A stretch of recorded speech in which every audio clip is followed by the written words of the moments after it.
Este es Nuevo Testamento 2 y soy vuestro instructor, el hermano Roland Depew. Estoy muy contento de que estemos aquí esta mañana y continuemos con la palabra de Dios que hemos dejado la semana pasada. Vamos al Señor en oración. Padre, te agradecemos por tu bondad con nosotros.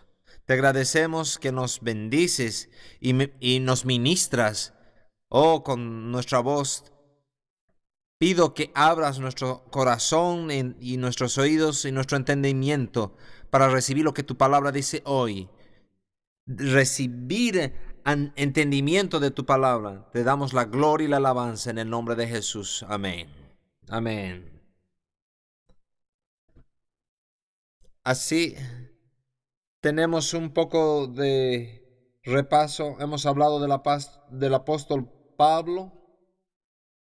Ahí en la última parte del Nuevo Testamento, Romanos hasta Apocalipsis, y hay una gran sección ahí que son los escritos del apóstol Pablo, las epístolas paulinas. Entendemos, y creo que tú también entiendes, que el apóstol Pablo escribió mucho, y si no lo entenderíamos, no entenderíamos mucho acerca del Nuevo Testamento. Él sabía cómo operaba la iglesia, y Lucas nos da la historia, pero aquí vemos con más claridad la parte doctrinal y la parte posicional, cómo opera la iglesia. Y lo que nos dice el apóstol Pablo, lo que debemos hacer en la iglesia y las acciones que tienen que ser tomadas. Y él les ha explicado y les ha predicado. Mientras vemos nosotros esto, hemos hablado mucho tiempo hablando del apóstol Pablo, ese cambio tremendo que él tuvo cuando se encontró con el Señor. Pero necesitamos entender los antecedentes, de dónde está viniendo. Quiero que tomemos unos momentos para que veamos esto en general y vamos a ver esto en particular con cada libro. Todo esto ha sido escrito teniendo en cuenta 4 aspectos y hemos discutido de alguna manera, pero ahora las vamos a ver en 4 cosas diferentes. Primero, Pablo y los otros escritores en esta sección suponen una misma cosa, que todos nosotros, tú y yo, entendemos el Antiguo Testamento. Pablo y los otros escritores en esta última sección de las epístolas tienen esta suposición y este entendimiento, que nosotros entendemos el Antiguo Testamento y que lo aceptamos como la autoridad final de lo que hacemos. Porque ellos están escribiendo a los creyentes que han venido a través de la fe judía o se les enseñó la fe judía. Entonces, estos escritores no explican las costumbres ni otros aspectos que se mencionan ahí. Entonces, ellos creen que estamos de acuerdo con el Antiguo Testamento. Ellos están enseñando que el cristianismo es el cumplimiento del Antiguo Testamento. Y ese es el entendimiento que ellos tienen. Ellos no creen que el Antiguo Testamento fue quitado y empezamos algo nuevo. Ellos entienden que el Nuevo Testamento es una continuación del Antiguo Testamento, algo que es mejor, basado en mejores promesas. Jesús dijo: yo no he venido a abolir la ley sino a cumplirla. Y ellos tomaron esto literalmente. Entonces hay mucho del Antiguo Testamento que ellos usan, que hablan del sacerdocio. No había sacerdocio en la iglesia primitiva, pero ellos usaron eso como un ejemplo. Pablo, Pedro y otros dicen que nosotros nos convertimos en sacerdotes.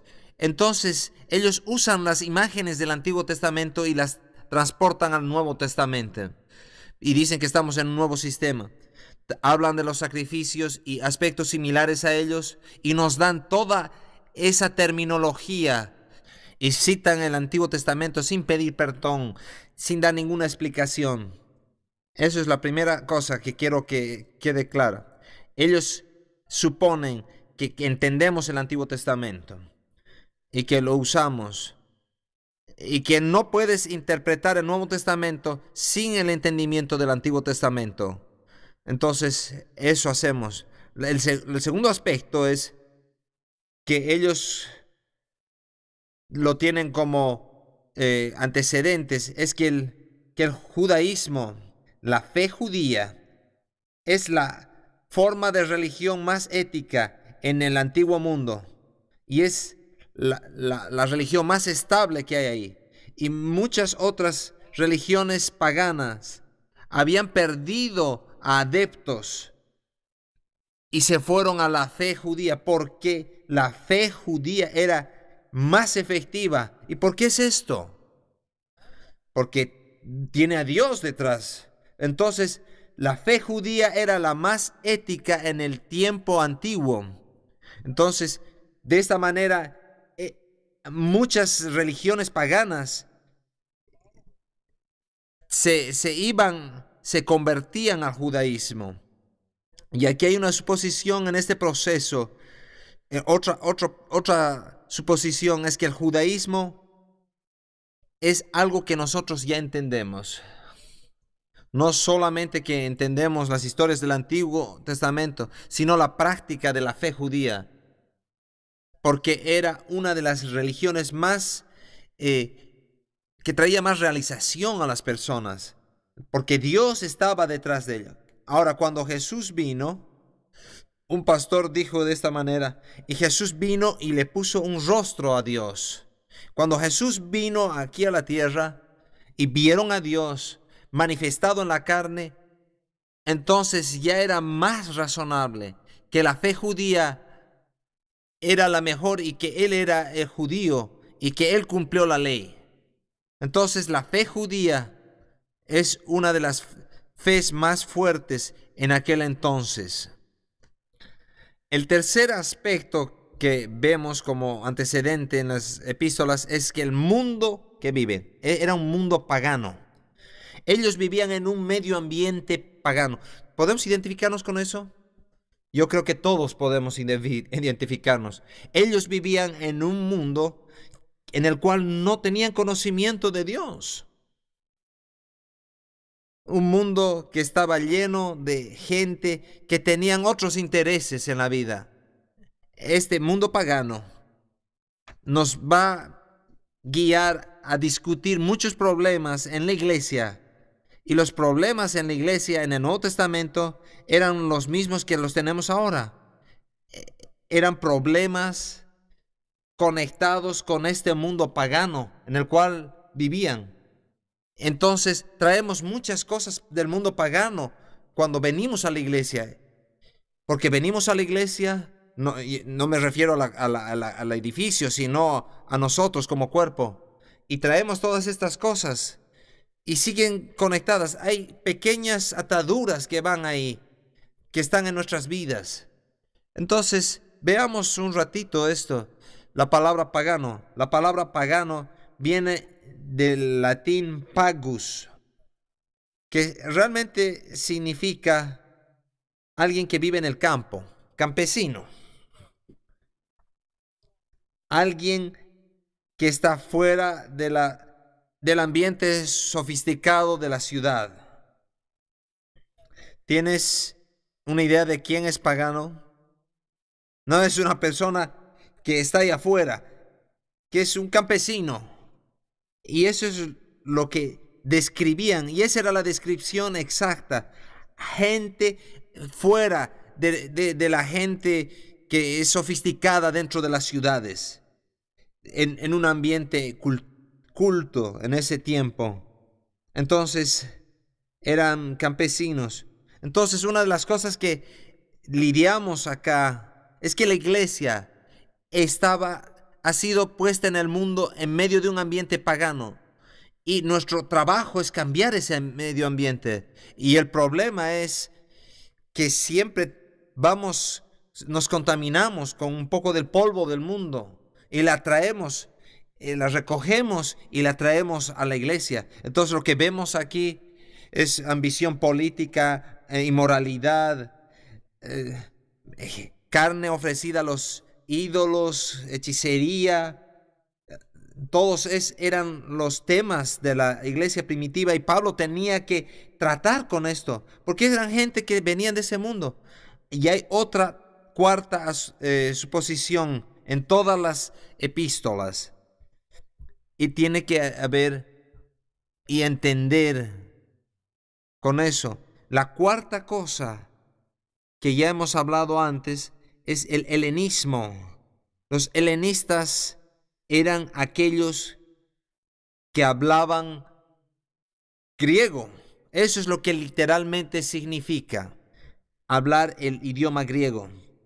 Alguien que es helenista es una persona que habla griego, que entiende el griego y el trasfondo. Había muchos judíos helenistas o judíos griegos que crecieron fuera de la ciudad de Jerusalén, pero crecieron hablando griego. Pablo era uno de ellos. Él era judío, pero habló el idioma griego. Era un helenista. Otro de los temas es que la influencia griega siempre está presente, especialmente en las epístolas de Pablo, porque estas epístolas son a las iglesias que llamamos la Asia Menor, Grecia, toda parte sur y este de Europa, donde Pablo evangelizó. Entonces, todas estas cosas están tratando con esto. Y Pablo está tratando con la sabiduría. Entendemos mejor si tenemos este trasfondo de la cultura griega. Porque ellos veían que esa era la manera de solucionar los problemas de todo el mundo, adquirir sabiduría y conocimiento ahí donde ellos vivían. Había una cultura pagana, una cultura griega, judía, y el Antiguo Testamento que era entendido por la mayoría de los judíos a los cuales se les escribe, y aquellas personas que se convertían en estas iglesias. Y mientras tenemos este trasfondo de estas cuatro cosas, estos cuatro aspectos van a ser relevantes para todas las epístolas que vamos a ver. Entonces, vemos todo esto. Vamos a hacer algo diferente en lugar de ser algo cómodo, porque no vamos a ir a lo largo del Nuevo Testamento en las epístolas de Pablo en el orden que están escritas en tu Nuevo Testamento. Te voy a mantener un poco confundido. Vamos a seguir un orden cronológico mientras no sea posible, pero no vamos a ponerle una fecha exacta cuando fueron escritas, pero sí vamos a tener ciertas pistas en las cuales vamos a ver cuáles eran las epístolas que fueron escritas primero y de ahí cuáles siguieron. Vamos a empezar con Primera Tesalonicenses. Entonces, están escritas en el orden que están por el tamaño de cada carta, no por el tiempo que fueron escritas. Vamos a seguir un orden cronológico y para que tú puedas entender un poco más. Primera Tesalonicenses. Entonces abramos nuestras Biblias en Primera Tesalonicenses y veamos esto en estos libros y lo que nos comunican a las iglesias, como Pablo las escribe. El libro de Primera Tesalonicenses y Segunda Tesalonicenses fueron escritos a una iglesia en la ciudad de Tesalónica. Los tesalonicenses eran personas que vivían en Tesalónica, obviamente. Tesalónica era una ciudad cerca a la costa de ahí arriba del mar Mediterráneo, no nos vamos a preocupar en todos los detalles de los nombres geográficos. Lo mejor que puedes hacer es ver en un mapa. Ahí al final de tu Biblia es la manera más rápida de ubicarte geográficamente. En Macedonia todavía existe ahora ese nombre. Uno de los nombres más estables sigue con ese mismo nombre a lo largo de todos los milenios, pues se puede decir. Está ahora en la región, en la ex Yugoslavia, que está dividido en Bosnia, Serbia y otros nombres que no puedo pronunciar bien, pero hemos escuchado mucho hace un tiempo en las noticias. Conocemos estos territorios y las naciones que están ahí y todos los problemas étnicos que hay ahí por las religiones diferentes que hay en esa área. Entonces los macedonios están en la parte sur, casi hacia Grecia, y Tesalónica es la capital de Macedonia en este punto de la historia. Está en la misma carretera que va hasta el este, que va a Jerusalén por un lado y por otro lado hacia Roma. Tenías que pasar por Tesalónica si estabas yendo hacia Roma. Entonces, tiene una localización muy estratégica y había que pasar por ahí, y Pablo pasa por ahí en su viaje, en su segundo viaje misionero. Vayámonos a Hechos 17 y vamos a leer un poco de la historia de su primera visita, de la visita de Pablo. Hechos 17, Pablo y Silas están en su primer viaje misionero de ellos dos, pero en el segundo de Pablo. Verso 1. Pasando por Anfípolis y Apolonia, llegaron a Tesalónica, donde había una sinagoga de los judíos. Y Pablo, como acostumbraba, fue a ellos y por 3 días de reposo discutió con ellos, declarando y exponiendo por medio de las Escrituras que era necesario al Cristo que padeciese y resucitase de los muertos, y que Jesús, a quien yo os anuncio, decía él, es el Cristo. Y algunos de ellos creyeron y se juntaron con Pablo y con Silas, y de los griegos piadosos gran número, y mujeres nobles no pocas. Entonces los judíos que no creían, teniendo celos, tomaron consigo algunos ociosos, hombres malos, y juntando una turba, alborotaron la ciudad y asaltaron la casa de Jasón. Procuraban sacarlos al pueblo, pero no hallándolos, trajeron a Jasón y algunos hermanos ante las autoridades de la ciudad, gritando: estos que trastornan el mundo entero también han venido acá, a los cuales Jasón han recibido, y todos estos contravienen los decretos de César, diciendo que hay otro rey, Jesús. Y alborotaron al pueblo y a las autoridades de la ciudad oyendo estas cosas. Entonces, obtenida fianza de Jasón y de los demás, los soltaron. Esta historia nos dice que Pablo y Silas habían venido a la ciudad de Tesalónica. ¿Y cuánto tiempo estuvieron ahí? 3 sábados, 3 semanas, al menos un poco más de 2 semanas. Si llegas antecitos del primer sábado, por lo menos un poco más de 2 semanas, pero decimos 3 semanas.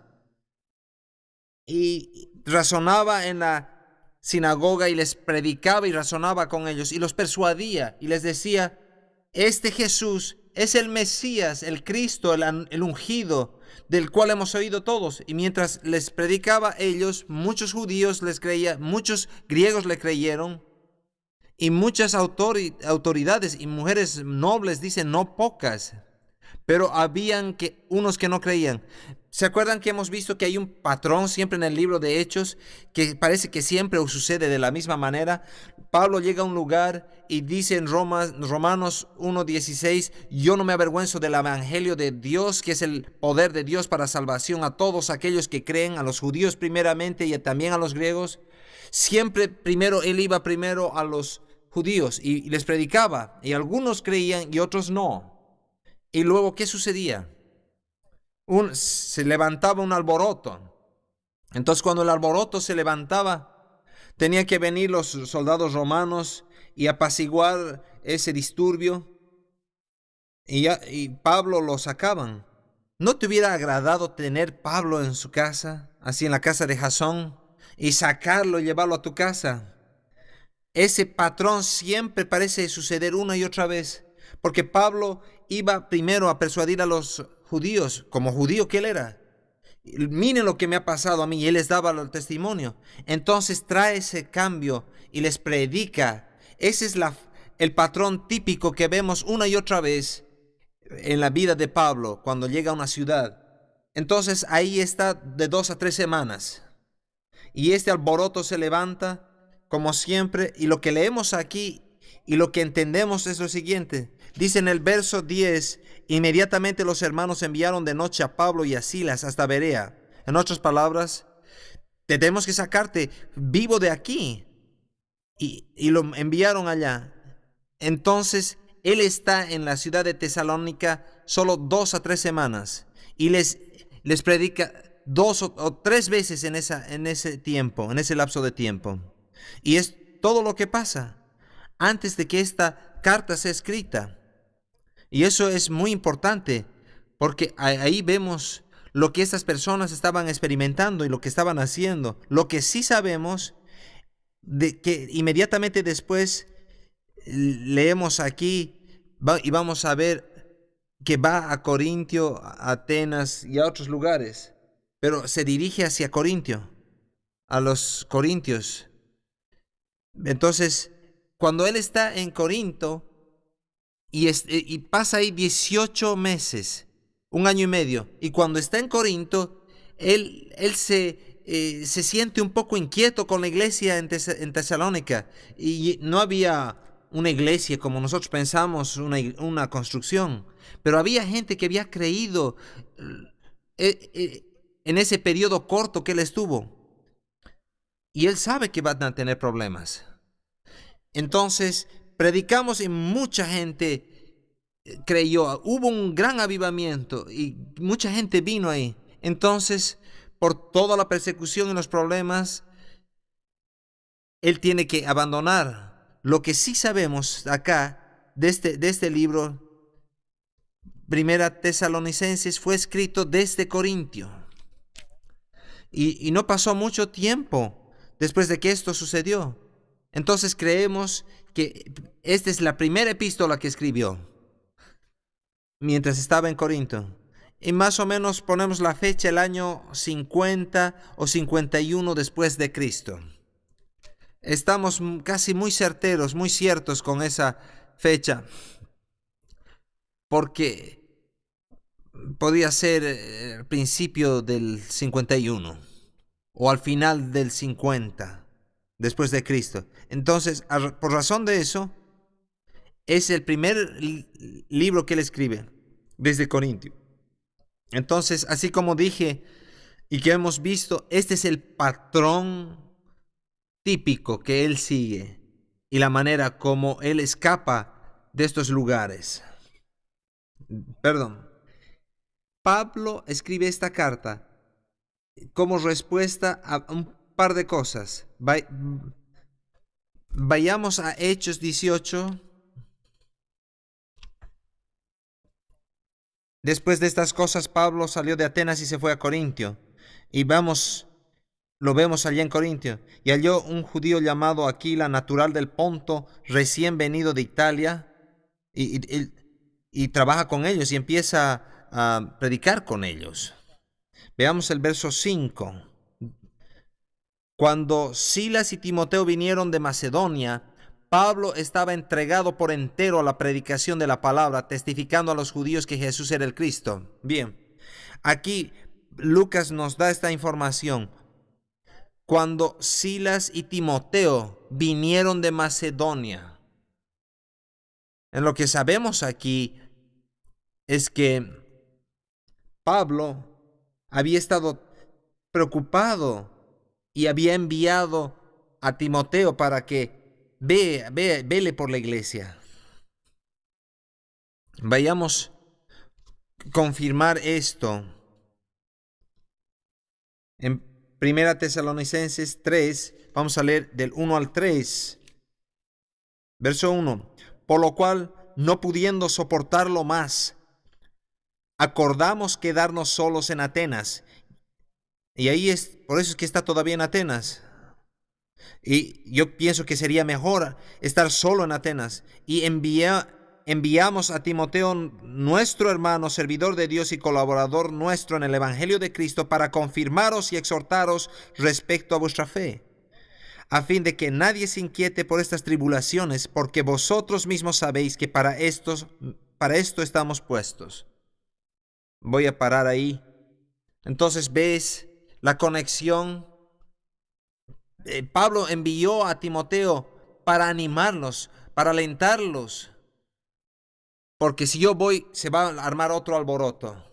Me gusta cómo se dijo ahí, pero la gente vino, sacaron a Jasón de su casa y lo acusaron ahí en la plaza. Aquellos que alborotan al mundo entero han venido aquí también. ¿No ese es un buen testimonio? Tenemos que alborotar al mundo entero y ir a todas partes, porque estaban poniendo de cabeza su mundo. Ellos pensaban que estaba siendo sacudido. Entonces Pablo sabía que cada vez que iba a ir iba a causar problemas. Entonces envió a Timoteo. Y enviamos a Timoteo, nuestro hermano, para ministrarles a ustedes, para que ustedes entiendan la verdad de una manera más certera. Solo les predicó 3 veces. Ustedes saben que un predicador no puede predicar todo lo que quiere predicar en 3 ocasiones, en 3 sermones. Hay más que queremos decir. Entonces Pablo tenía mucho que compartir con ellos. Entonces empieza en este proceso de escribirles esta carta. Ahora lo que está sucediendo, que Timoteo va allá y les ministra y luego alcanza a Pablo. Y cuando lo alcanza, le da el reporte. Entonces, por el reporte que Timoteo trae, Pablo dice: tengo que escribirles, no puedo ir, pero les voy a escribir esta carta. Y esa es la ocasión que anima a Pablo a escribir esta carta. Y en respuesta a eso, a las noticias que traía de Tesalónica, Pablo empieza a escribir esta epístola. Capítulo 3, verso 3. A fin de que nadie se inquiete por estas tribulaciones. ¿Cuáles tribulaciones? Porque ellos tenían persecuciones, tenían problemas. Porque vosotros mismos sabéis que para esto estamos puestos. Porque también estando con vosotros os predecíamos que íbamos a pasar tribulaciones, como ha acontecido y sabéis. Por lo cual también yo, no pudiendo soportar más, envié para informarme. Y entonces yo envié a alguien para informarme de vuestra fe. No sea que os hubiese tentado el tentador y que nuestro trabajo resultase en vano. Pero cuando Timoteo volvió de vosotros a nosotros y nos dio buenas noticias de vuestra fe y amor, y que siempre nos recuerdan con cariño, deseando veros, como también nosotros a vosotros. Por ello, hermanos, en medio de toda nuestra necesidad y aflicción, fuimos consolados de vosotros por medio de vuestra fe. Ven aquí lo que Pablo está diciendo. Ahora que ya he recibido noticias de ustedes, entonces estoy animado, que están todavía caminando en fe, aún a pesar de toda la persecución, siguen sirviendo al Señor. Y estoy emocionado que ustedes siguen manteniendo la fe, que están sólidos. Entonces, Pablo, tenemos este entendimiento por qué escribió este libro. Porque quería asegurarse de que ellos estén en la fe. Y hay 2 mensajes básicos en la 1 Tesalonicenses. Primero, habla de la segunda venida del Señor. Y hay muchas preguntas que había sobre la segunda venida del Señor. Y el segundo mensaje es: ustedes van a tener persecución y tienen que soportarla. Vamos a hablar de esos mensajes y vamos a ver este libro más certero. El primer mensaje es la segunda venida. Usamos el término advenimiento. para describir la venida. Eso es lo que significa la venida. Alguien va a venir. Entonces estamos hablando de la segunda venida. En nuestros círculos pentecostales, evangelio completo, carismáticos, no celebramos Adviento mucho, pero cuando se acerca la Navidad ya se empieza a hablar acerca de los domingos de Adviento. Ahora, el segundo advenimiento no tiene nada que ver con lo que llamamos Navidad. Es la venida de Jesús corporal a la tierra. Y Él está viniendo de regreso. Entonces Jesús dijo, yo voy a volver. Entonces la pregunta que se había levantado ahí, y ellos estaban lidiando, ¿cuán rápido va a venir? ¿Cuándo está viniendo? Entonces, aquí está los antecedentes de lo que ellos están discutiendo. Entonces, hay un par de términos que tenemos que usar en el griego que Pablo usa, de los cuales hemos derivado la segunda venida. Ese concepto, en la palabra parousia, y se pronuncia es P-A-R-O-U-S-I-A, parousia. En el libro de Mateo, capítulo 24, Jesús usa esta palabra para describir a alguien que iba a regresar, que iba a venir. Y la usa como verbo. Alguien que va a venir. Alguien que va a regresar particularmente. Y va a estar cerca a ti. No solo la idea de regresar, sino que va a estar cerca.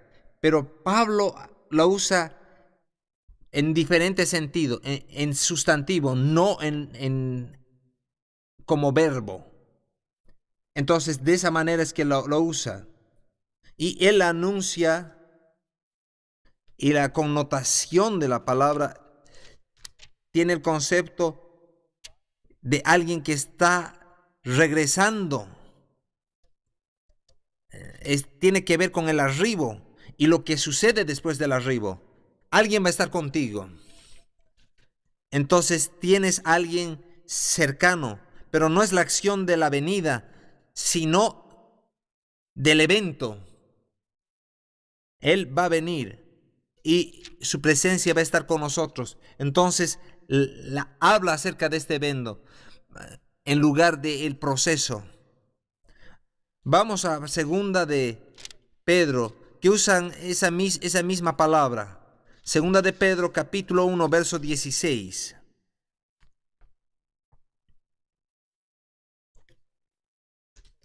Pedro dice, porque no hemos dado a conocer el poder de su venida de nuestro Señor Jesucristo siguiendo fábulas artificiosas, sino como habiendo visto con nuestros propios ojos su majestad. Y aquí usa Pedro capítulo 1, 16, hablando del poder de la venida de nuestro Señor Jesús. Nosotros éramos testigos de ello y lo hemos visto nosotros con nuestros propios ojos. Vayamos a 1 Tesalonicenses 4. ¿Tienes todavía tu dedito ahí?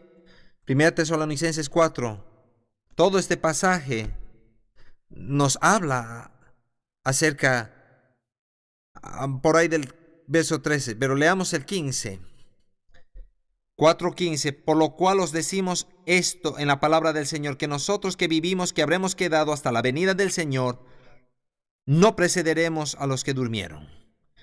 Esto habla otra vez, no usándolo como verbo, sino como evento.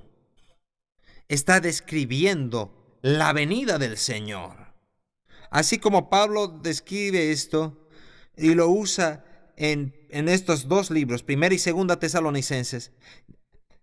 Y esta venida del Señor se presenta como el evento más resaltante Entonces aquí la descripción que él usa y les dice que esperen este evento que va a suceder. Y les dice, una de ellas, una de las cosas que él está diciendo es si alguien se muere antes que él muera, no quiere decir que se va a perder su segunda venida. No vamos a preceder a aquellos que están durmiendo, a los que se refiere a los que están muertos, aquellos que han sido salvos pero han muerto. Quizás a raíz de la persecución han muerto. Y la pregunta estaba en las mentes de ellos, entonces se van a perder la segunda venida. Y Pablo les dice, no, no la van a perder. Entonces este es uno de los mensajes aquí, que va a venir el día, pero puedes estarse seguro que vas a ver la segunda venida del Señor. Y otra vez sigue a través de estos dos libros y yo voy a mostrarte algunos ejemplos. Capítulo 5 y verso 23, ahí en la otra página. Y el mismo Dios de paz os santifique por completo, y todo vuestro ser, espíritu, alma y cuerpo, sea guardado irreprensible para la venida de nuestro Señor Jesucristo. En algunos lugares es prominente, en otros lugares parece que por si acaso o muy a pasada dejas salir ese término.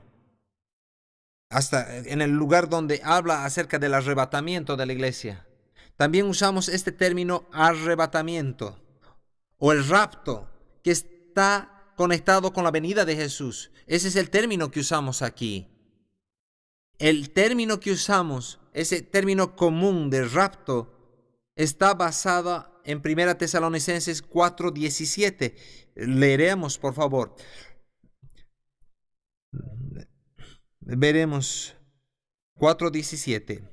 Luego nosotros los que vivimos, los que hayamos quedado, seremos arrebatados juntamente con ellos en las nubes para recibir al Señor en el aire, y así estaremos siempre con el Señor. Por lo tanto, alentaos los unos a los otros con estas palabras. Hemos tomado este término arrebatados, que viene del griego harpazo, Harpazo, que significa arrancado o tomado. Aquellos que estén vivos van a ser arrebatados. Y la descripción nos ha sido traducida aquí, arrebatados, pero literalmente significa arrancar, coger algo y sacarlo con violencia, con la fuerza. Es la idea que tú estás mirando encima del hombro de alguien y le quitas algo y te escapas. Es algo así. Si lo pones en el contexto natural.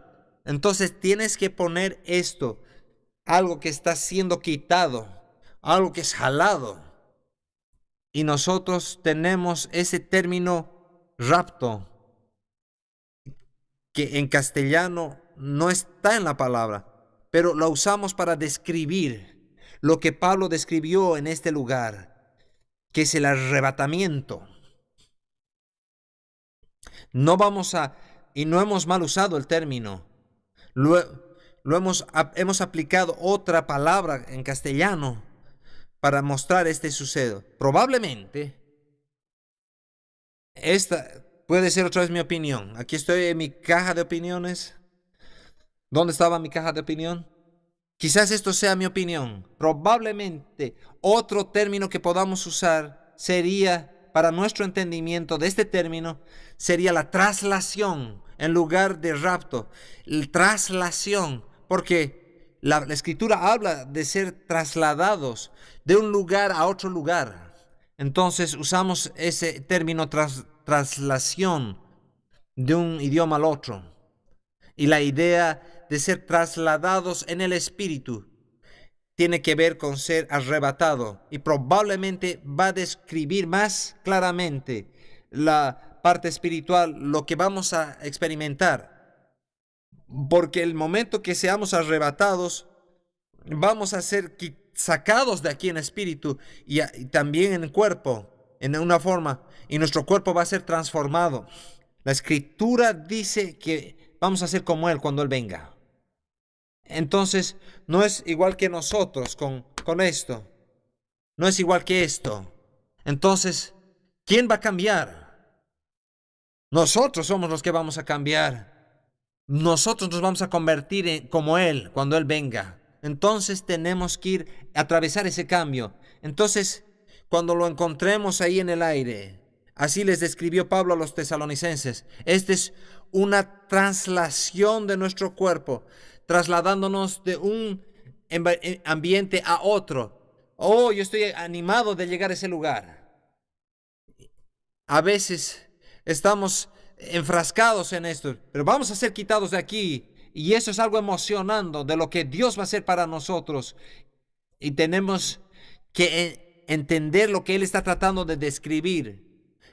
Y vamos a ver que Él está animando a los tesalonicenses.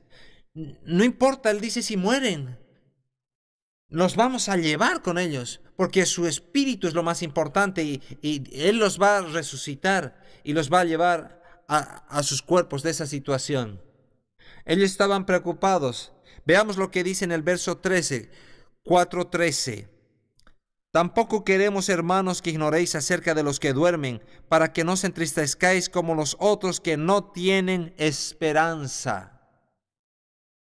Aquellos que murieron antes, que han dormido, no quiero que sean ignorantes, porque si tú ignoras esto, te vas a entristecer, igual que esas personas que no tienen esperanza, más allá de la tumba.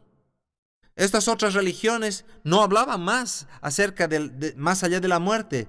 No entendían qué pasa después de la muerte. No tenían esperanza. Y él decía, no tienen que ser como aquellos que no tienen esperanza. Veamos el verso 14. Porque si creemos que Jesús murió y resucitó, así también traerá Dios con Jesús a los que durmieron en él. Por lo cual os decimos esto en palabra del Señor, que nosotros que vivimos, que habremos quedado hasta la venida del Señor, no precederemos a los que durmieron. Y todas las escrituras que yo les he leído, porque el Señor mismo con voz de mando, con voz de arcángel y con trompeta de Dios descenderá del cielo, y los muertos en Cristo resucitarán primero. Luego nosotros, los que vivimos, los que hayamos quedado, seremos arrebatados juntamente con ellos en las nubes. Entonces los está animando y les dice que no se preocupen. Pero las religiones paganas les dieron muy poco entendimiento de qué pasa después de la muerte. Y pensaban que era un lugar así medio tenebroso, oscuro. Oh, nosotros no entendemos. ¿Qué es esto? De repente es algo, lo que dicen las religiones paganas, un lugar de sombras. Todo iba a ser en forma de sombras y que tu espíritu iba a ser como una sombra de tu antiguo ser. Y no había esperanza en ello. Entonces, ¿qué va a ser cuando llegues allá? No lo sabemos. Va a ser misterioso. Eso no te da mucha esperanza. Y en algunas de las religiones paganas, ellos decían, vas a trabajar tremendamente para Dios después de la muerte. O en otras religiones, por ejemplo, en la religión egipcia, vas a trabajar para Faraón. Ya he trabajado para Faraón toda mi vida, pero también lo vas a hacer después de la muerte. Entonces, estas cosas daban poca esperanza, pero Pablo decía, tenemos esperanza cuando llegue ese tiempo final. Y vamos a tener gran esperanza en esa situación. Y les reasegura que todo esto va a suceder. La pregunta aquí para Pablo es, ¿qué haces mientras tanto? Antes. Entonces tienes el arrebatamiento que va a tomar a tus seres queridos. Vayamos al capítulo 5, verso 6. Por tanto, no durmamos como los demás, sino velemos y seamos sobrios. Pablo les está animando a que ellos sean sobrios, cristianos sobrios, que estén velando y que tengan cuidado de estas cosas. No estamos sentados ahí. Yo estoy desesperado que venga Jesús, sentado ahí con los brazos cruzados, esperando. porque tú probablemente sabes de grupos de personas a lo largo de la historia que se han determinado y han determinado la fecha que Jesús iba a regresar. Y ellos se habían ido a algunas montañas y oraron y ayunaron por varios días y en varias maneras, y estaban listos para irse.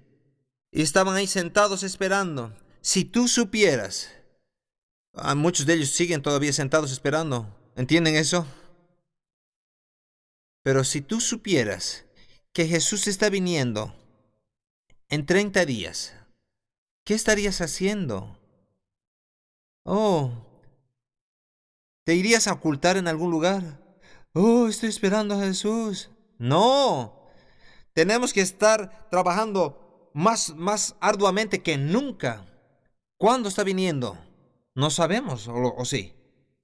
¿Qué hacemos mientras tanto? Este es el tema de Pablo. Tenemos que hacer todo lo que tenemos, ser sobrios, velemos y nos portemos serios, tratando de tener todas estas cosas en el reino de Dios. Estos son temas importantes para entender la segunda venida de Jesús. Entonces, cuando Él venga, tenemos que estar listos para ello. Ahora, su segundo mensaje, el primer mensaje es la segunda venida de Jesús y la segunda es tratar con toda la persecución. Vamos a tratar brevemente esto antes de tomar nuestro descanso. Primera Tesalonicenses capítulo 2, verso 1.